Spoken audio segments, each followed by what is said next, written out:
Olá pessoal, vamos dar continuidade ao nosso estudo de conjuntos, tá? Então hoje nós vamos estudar intervalos na reta. Professor, o que são intervalos na reta? Lembra quando eu ensinei para vocês os conjuntos numéricos? O que foi que eu falei? Que os conjuntos numéricos eles podem ser representados em uma reta numérica, tá? Então o que é que nós vamos fazer hoje? Nós vamos aprender a fazer operações com esses conjuntos utilizando a reta numérica. Só que a partir disso nós vamos utilizar os intervalos na reta. Como assim? Preste atenção. Imagine que eu tenha dois números A e B quaisquer reais. De novo, vamos pegar dois números quaisquer reais, um número A e um número B. Só que eu quero uma seguinte propriedade. Eu vou pegar dois números onde um é menor do que o outro. Tá? Então, vamos lá. Vamos supor que eu tenha dois números reais, onde um número é menor do que o outro. Então eu tenho quatro representações principais para intervalos na reta, onde esses valores A e B são os extremos da reta. Como assim, Thiago? Da seguinte forma, vamos pegar essa primeira representação. Então vamos pegar o valor A e o valor B aqui na reta. E o primeiro que eu vou apresentar é o intervalo aberto. Professor, o que é intervalo aberto? É quando eu vou seccionar, vou particionar uma parte da reta, onde os valores A e B são os extremos, mas eles não pertencem a essa partição. A gente chama essa partição de intervalo aberto.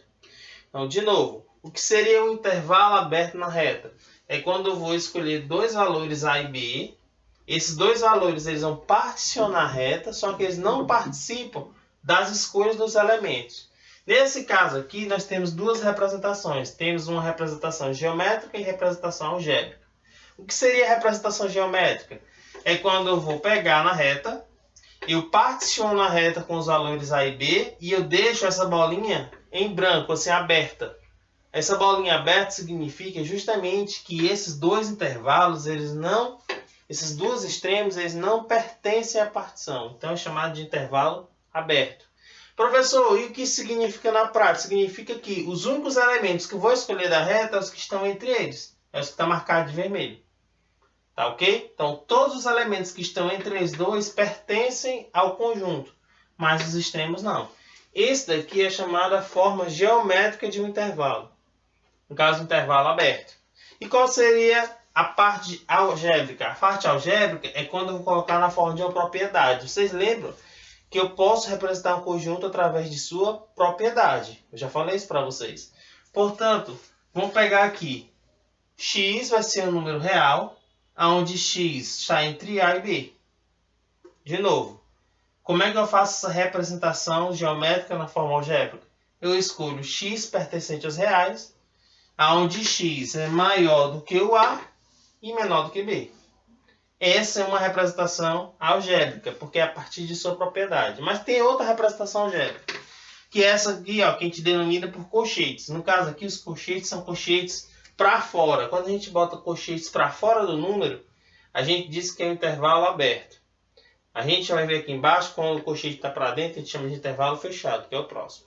Então, vamos recapitulando, para que vocês entendam bem. O que é um intervalo aberto? É quando eu escolho os extremos de um intervalo da reta, e esses extremos eles não pertencem ao conjunto. É como se eu delimitasse um conjunto da reta. Só que no caso dos elementos do extremo aqui, eles não pertencem ao conjunto, só vai pertencer os que estão dentro. Só que eu posso fazer isso de duas formas. Numa representação geométrica e numa representação algébrica. Na representação geométrica, a gente coloca duas bolas abertas nos extremos, tá? No caso, a gente vai chamar de intervalo aberto. Ou então, a gente coloca só o sinal de maior e menor. Tá? Mas x pertencente aos reais, onde x é maior do que A e menor que B. Ou um intervalo aberto dessa forma aqui, ó, o colchete para fora. Essa é a primeira forma de um intervalo. A gente vai ver já nos exemplos, tá ok? Vamos ver logo a segunda forma.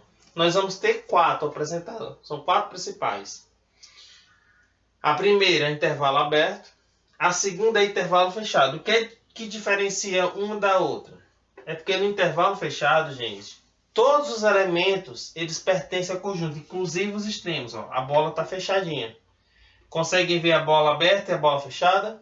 Pronto. Então significa o quê? Que nesse caso, todos os elementos que estão nesse intervalo, inclusive o A e o B, estão no conjunto. A gente chama de intervalo fechado, tá? Essa é a representação de um intervalo fechado na forma geométrica e essa é a representação de um intervalo fechado na forma algébrica, ou seja, x pertencente aos reais, onde x é maior ou igual a A e menor ou igual a B. Ou então, o intervalo AB com colchete para dentro. Olha a diferença. Quando o intervalo é aberto, o colchete é para fora. Quando o colchete é para dentro, o intervalo é fechado. Tá? De novo, ó, intervalo aberto, colchete para fora. Intervalo fechado, colchete para dentro. Tá ok? Essas são as duas primeiras formas que eu vou apresentar para vocês. Agora vamos para as duas outras formas.